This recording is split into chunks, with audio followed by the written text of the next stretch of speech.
Assalamualaikum warahmatullahi wabarakatuh. Perkenalkan, nama saya Zohrelena Zahira. Saya dari kelas 10-6 akan menjelaskan sedikit tentang bab litosfer. Pertama-tama, sebelum menuju ke bab litosfernya, kita akan mengetahui sedikit tentang karakteristik lapisan-lapisan bumi. Salah satunya adalah litosfer. Yang pertama ada batuan pembentuk kulit bumi. Bumi memiliki dua lapisan utama, yaitu lapisan udara dan lapisan dalam bumi. Secara umum, lapisan dalam bumi terbagi menjadi tiga, yaitu perisfer atau lapisan inti bumi, astenosfer atau lapisan mantel bumi, dan litosfer atau lapisan batuan pembentuk kulit bumi atau kerak bumi. Yang pertama, lapisan kerak bumi. Lapisan kerak bumi adalah lapisan terluar bumi bagian dalam. Lapisan kerak bumi terbagi menjadi dua, yaitu kerak samudra dan kerak benua. Kerak samudra terbentuk dari magma yang keluar dari pematang tengah samudra.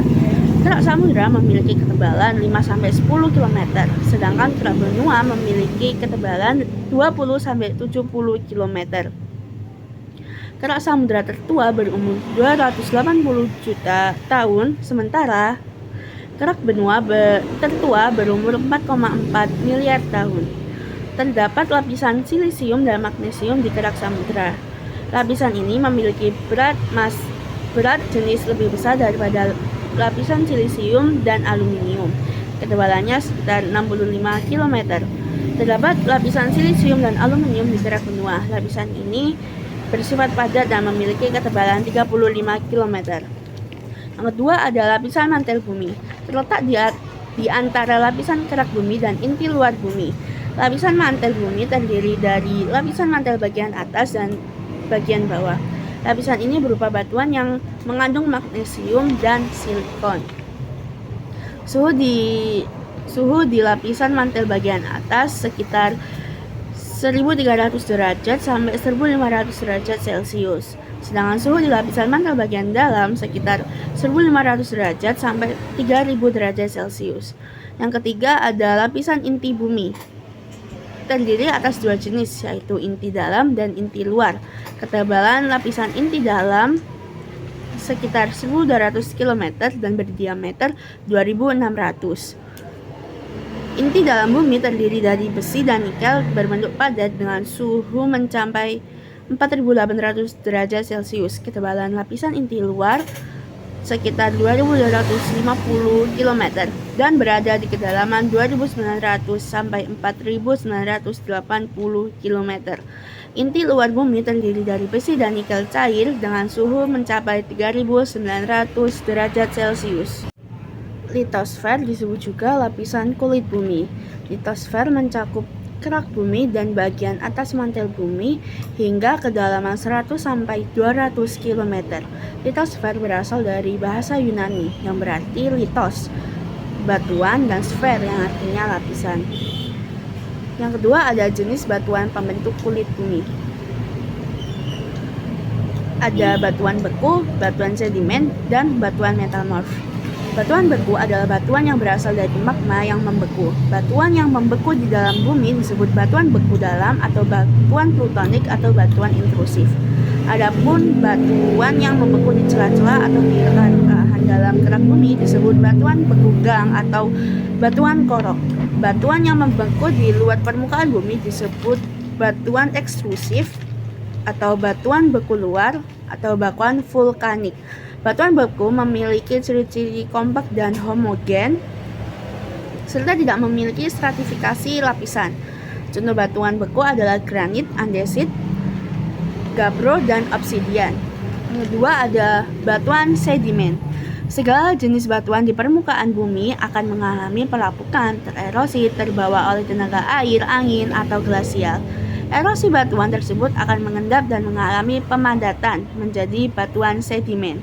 Berdasarkan cara pengendapannya atau cara terbentuknya, batuan sedimen dapat dikelompokkan menjadi tiga, yaitu batuan klastik atau mekanik atau fisik, sedimen kimiawi, dan sedimen organik. Batuan sedimen klastik adalah sedimen yang terangkut dalam bentuk padat dan tidak larut, kemudian diendapkan di tempat lain, selanjutnya mengalami pemadatan menjadi batuan sedimen. Yang kedua, sedimen kimiawi. Batuan sedimen yang terangkut dalam bentuk larutan kemudian mengendap secara kimia di tempat lain. Yang ketiga, batuan sedimen organik, batuan sedimen yang berasal dari endapan sisa hewan atau tumbuhan, contohnya batu bara atau batu karang.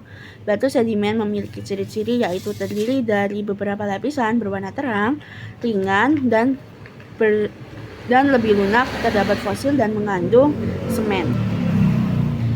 Yang ketiga, batuan metamorf. Batuan yang telah mengalami perubahan secara fisik maupun kimiawi sehingga berbeda dengan batuan induknya. Tekanan dan temperatur sangat mempengaruhi perubahan tersebut. Tektonisme dan pengaruhnya terhadap kehidupan. Salah satu tenaga yang memengaruhi perubahan litosfer dan unsur sfera adalah tenaga endogen. Tenaga endogen adalah tenaga yang berasal dari dalam bumi, seperti tektonisme atau diatropisme merupakan tenaga dari dalam bumi yang mengakibatkan perubahan dislokasi dan bentuk deformasi di kulit bumi. Kulit bumi bersifat keras dan kaku, tapi akibat tekanan dari dalam bumi, kulit bumi terpecah menjadi lempengan-lempengan yang disebut lempeng tektonik. Ada gerak epirogenik dan gerak orogenetik. Yang pertama, gerak epirogenetik atau epirogenesa merupakan pergeseran lempeng tektonik secara perlahan meliputi wilayah yang luas dengan arah vertikal seperti tenggelamnya benua Gondwana menjadi sesar Hindia dan munculnya pulau-pulau baru. Gerak epirogenetik dibedakan menjadi dua jenis, yaitu epirogenetik positif dan epirogenetik negatif. Epirogenetik positif adalah gerak turunnya daratan sehingga tampak permukaan air laut naik. Contohnya pulau-pulau di Indonesia bagian timur, yaitu Kepulauan Maluku dari pulau-pulau barat daya hingga ke Pulau Banda. Epirogenetik negatif adalah gerak naiknya daratan sehingga tampak permukaan air yang turun seperti terjadi penaikan daratan di Pulau Buton dan Pulau Timur. Yang kedua ada gerak orogenetik, merupakan pembentukan pegunungan yang meliputi luas areal yang sempit dan relatif lebih singkat daripada gerak epirogenetik. Gerakan ini disebabkan oleh adanya tekanan secara vertikal pada lempeng sehingga lempeng mengalami pergeseran secara horizontal. Pergeseran ini mengakibatkan terjadinya lapisan kulit bumi terlipat dan terlihat patah. Lipatan. Gerakan permukaan bumi yang menyebabkan lapisan bumi menjadi melipat atau berkerut. Lipatan dapat dikelompokkan menjadi lipatan tegak, lipatan miring, lipatan rebah, dan lipatan menggantung. Contoh lipatan di Indonesia adalah pegunungan Kapur Utara di sepanjang Citerep, Jatiluhur, perbukitan di sebelah Palimanan dekat Cirebon berupa perbukitan lipatan, pegunungan Kendeng di Jawa Timur, pegunungan Sudirman di Papua, dan pegunungan Bukit Barisan di Sumatera. Yang kedua ada patahan. Patahan adalah gerakan pada lapisan bumi yang menyebabkan lapisan kulit bumi retak dan patah. Bagian muka bumi yang turun disebut tanah turun atau graben, sedangkan bagian muka bumi yang naik disebut tanah naik atau horst. Selanjutnya, vulkanisme dan pengaruhnya terhadap kehidupan. 1. Struktur gunung api. Vulkanisme mengacu pada proses magma dari astenosfer naik ke permukaan bumi karena suhu magma yang tinggi dan kandungan gas yang cukup banyak di dalamnya. Berdasarkan tempat pembekuannya, magma dibagi menjadi intrusi magma dan ekstruksi magma atau erupsi. Yang pertama ada intrusi magma. Intrusi magma adalah proses penerobosan magma melalui retakan dan celah pada lapisan batuan litosfer yang tidak sampai ke permukaan bumi. Yang kedua ada ekstruksi magma atau erupsi. Adalah pergerakan magma dari perut bumi ke permukaan bumi. Biasanya ekstruksi magma dapat dilihat pada letusan gunung api atau erupsi. Magma yang mencapai permukaan bumi disebut lava. Lava yang berada di permukaan bumi akan tersambung dengan eflata atau bahan piroklastik menjadi lahar. Selanjutnya ada seisme dan pengaruhnya terhadap kehidupan. Gempa bumi atau getaran seismik adalah getaran pada permukaan bumi yang disebabkan kekuatan dari dalam dan umumnya berasosiasi dengan gerakan lempeng. Gempa disebabkan pelepasan energi secara tiba-tiba pada litosfer.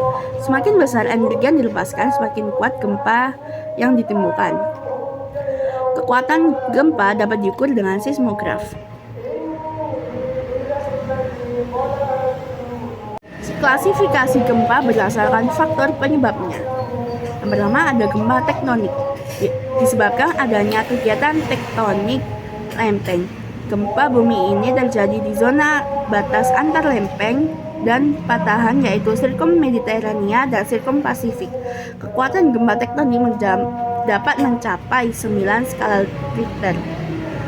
Gempa vulkanik adalah gempa yang disebabkan aktivitas gunung api. Gempa ini terjadi baik sebelum, selama, atau setelah gunung api meletus.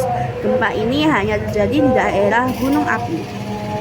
Gempa reruntuhan adalah gempa yang terjadi akibat runtuhan batuan. Biasanya terjadi di daerah kapur atau terowongan bawah tanah akibat kegiatan penambangan. Runtuhan yang besar dapat mengakibatkan getaran yang kuat dan bersifat lokal.